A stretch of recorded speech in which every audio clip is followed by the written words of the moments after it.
Good morning, adventurers! So after yesterday, I was pretty tired and it was a little bit harder for me to get up this morning, so I thought what better way to make me feel alive, alert, and awake than to fix my face and to put on something that wasn't just leggings and a tank top or a t-shirt. So I put on an actual outfit today and we're exploring. Today is air and space.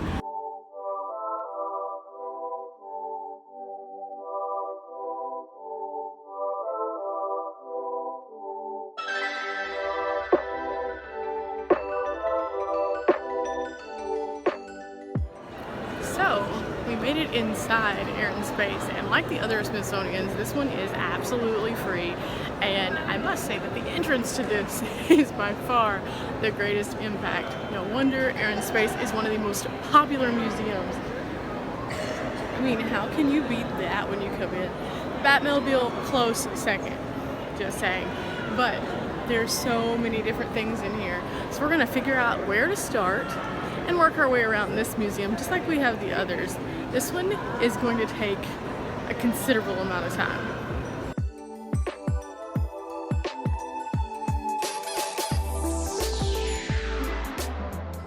Can you imagine this landing on the moon? It's all crinkly looking, but it's crinkly on purpose. The guide was just saying that they did that because it helps it to gain and lose pressure, and so it makes it more adaptable and flexible, which is an interesting fact that you would never know otherwise. But this thing is huge. Huge.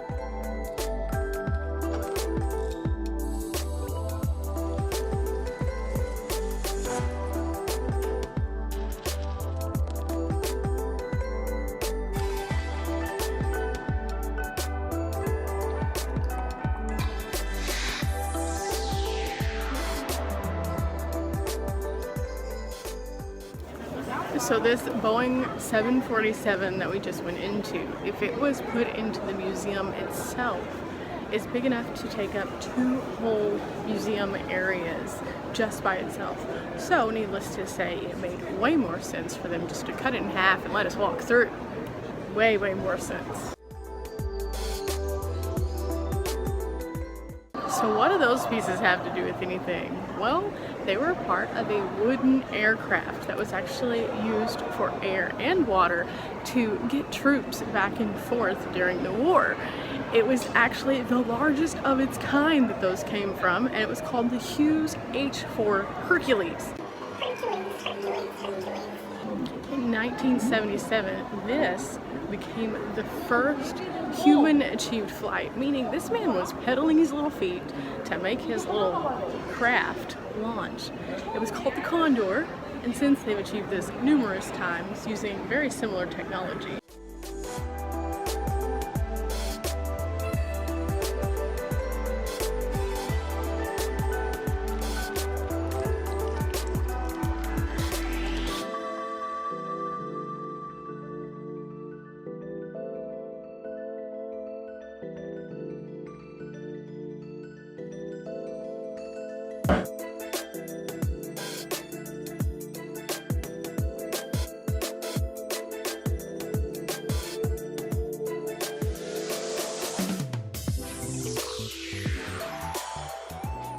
Being in this exhibit, being an aircraft carrier, it reminds me a lot of going on to the Lexington, because it's basically telling us a lot of the things that the Lexington did, just in a little different detail because it's not isolated to one ship.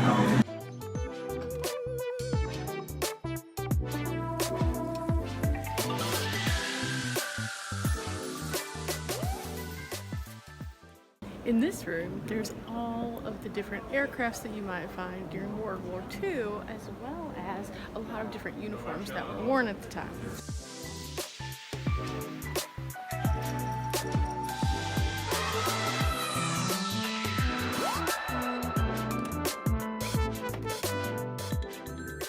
The views here just don't get old. There are so many super interesting exhibits and amazing planes.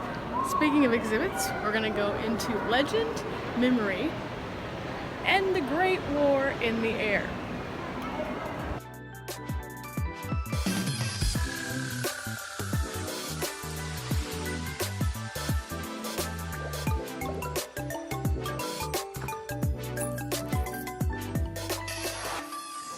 1930s, aviation was pretty much everywhere, and it was a typical theme for homes, for small children, and things like that. There were toys, there were games, there were bedspreads, there were everything, and aviation became this big thing that was really fun, kind of like we view football or Pokemon or things like that now. So this is a typical child's bedroom during the 1930s.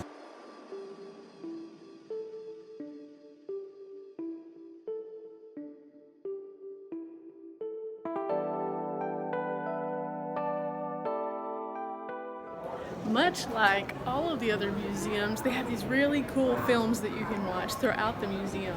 This one is exceptionally exciting to go into, though. It looks flashy and exciting, and we're gonna go in and check it out and see what exactly this film is. So that was a real movie that was shot about the war and depicted a story of flying airmen. So that was kind of different.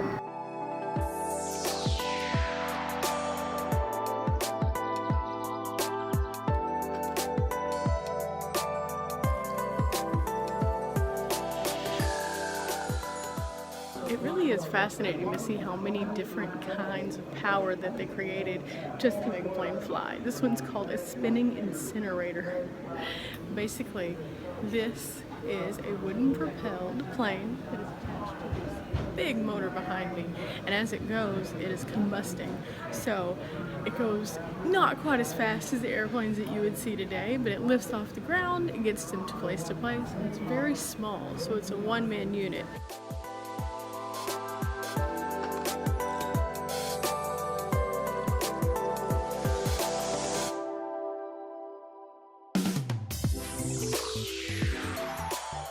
The coolest thing about this museum is it has a little bit of everything that has to do with anything that goes into the air. So you don't just have war, you also have discovery of planets, space, things like that. So there's tons of stuff. So right now we're in the Exploring Planets area and checking out some of the really interesting models of the landers and how that they moved.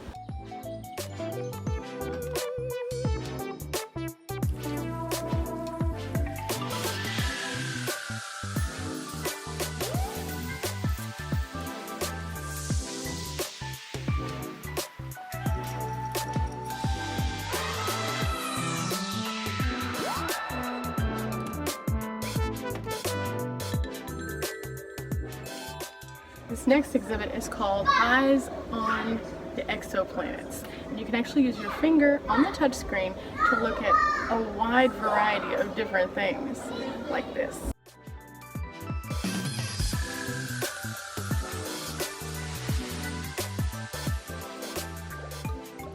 This section is a planetarium where you can watch a video of several different things. Today they have one showing, and tickets are about $14.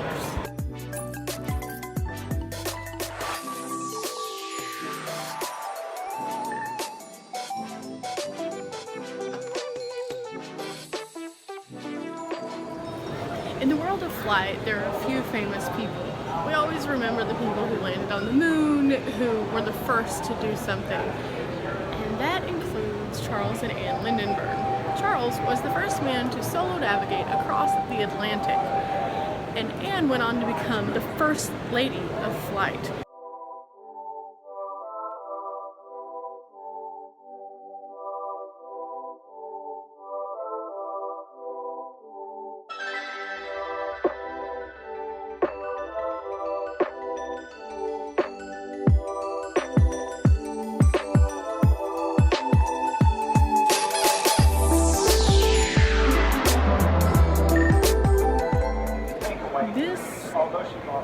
Is the Amelia Earhart exhibit.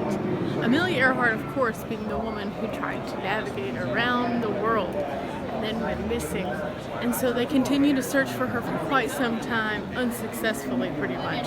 But she set the tone to be brave and continue to follow your dream no matter what, and accomplish some amazing things.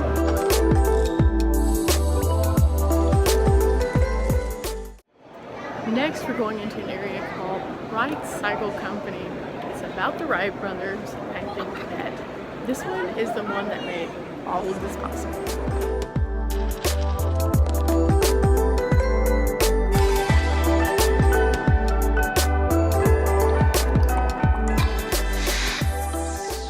So who were these two genius men? They were average family men. They worked with bicycles, and then they got this idea that they were going to do something that no person had ever done before, and did it relatively quickly, which goes to prove to many experts that they simply were genius, because it was something that was unheard of. They had no scientific training, and they made it happen for the first time and set the bar super high for those to follow.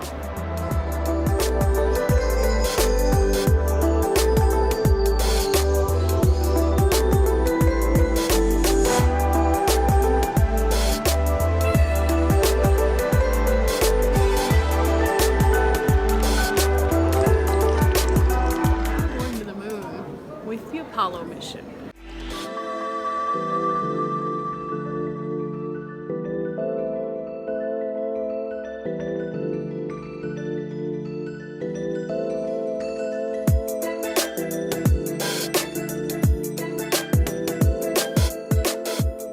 Space food is kind of like those freeze-dried meals that sometimes as a camper we eat, except for not. It's a little different technology.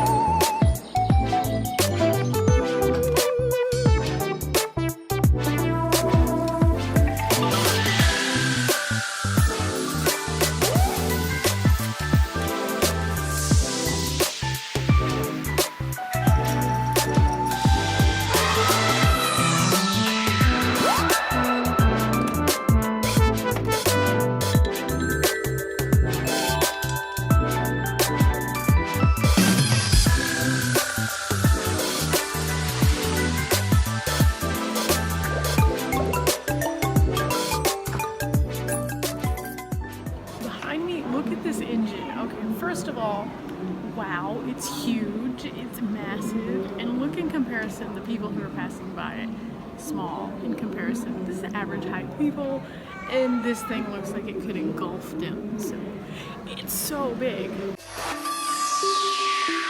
In the future, we may not have to drive.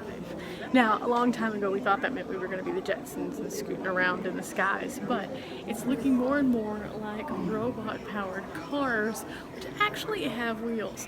So we're still going to be in good luck. We're just not going to have to worry about driving ourselves to do it. This display was pretty fascinating because there was so much information inside. I'm just walking through the room right now to kind of show you the layout and flow of the room itself and all of the interactive displays.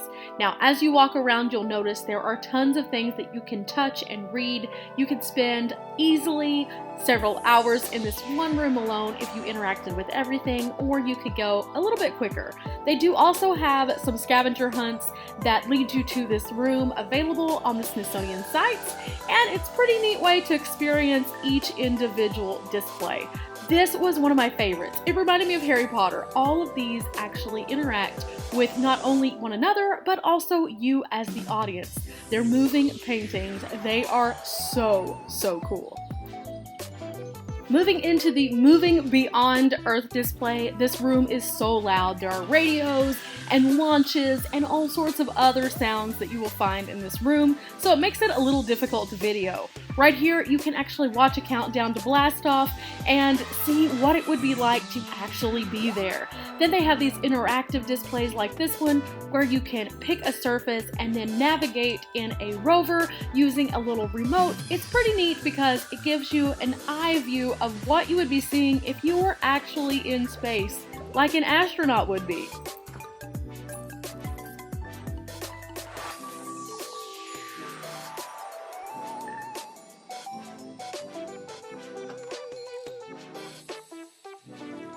As we move into this display, we actually see the real-life astronauts and how they are weightless, what we might see if we watch one of the many cams that is available through the Smithsonian and through the NASA sites. But then we get to move inside a space that is about the same size as the actual space the astronauts are in. It's a lot smaller than you would think, considering seeing some of the big, huge ships that go up. But you can see how they have to sleep and what it would be like to be weightless. It's really kind of crazy because you don't think about needing to work out in space, but your muscles actually really need this. So it's cool to be able to interact with each part of this and see what it would be like to be an astronaut.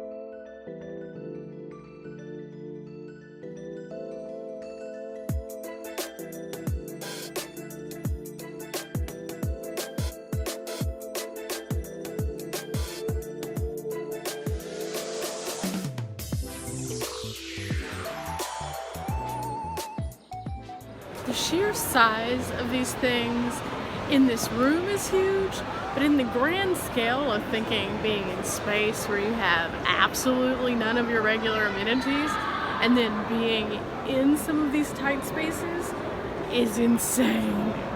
This area is called the Rocket Lab. It's all interactive, tons of stuff to do in here, and it looks kind of fun.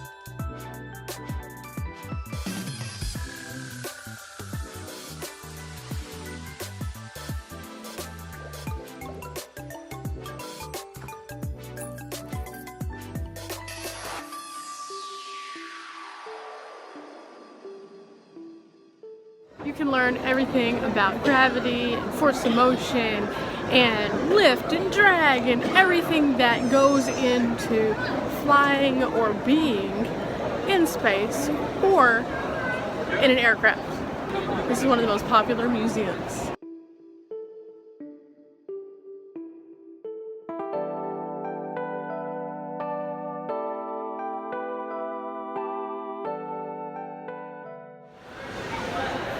And now we're on the ground floor where we can actually go into this other plane that we saw from above a while ago, and it looks pretty interesting. Good to see how this one's a little bit different. The one behind us was the one that we saw earlier, and now we're going up.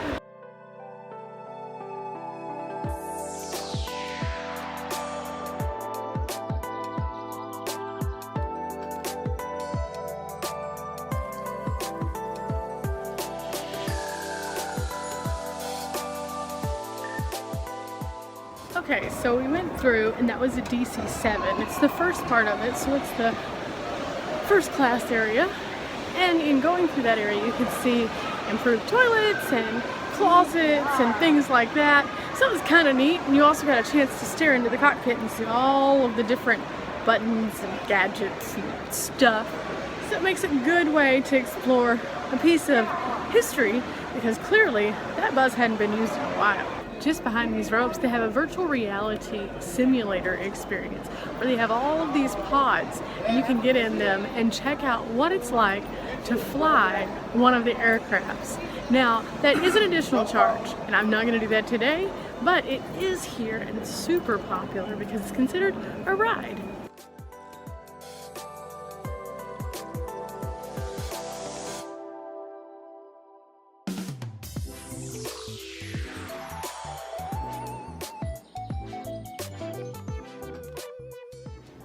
This is a transatlantic flight. I have never seen one of these. It actually is designed so that it can land on the snow and ice, and it has its own set of skis for its landing gear. I just thought this was really cool because, again, I've never seen one of these in all of the museums that I've been to, and so it's pretty neat. Like always, I picked up my postcards, and now I'm about to leave you for the day. But check out what I do next on my next episode. I'm gonna leave you with one final view of this.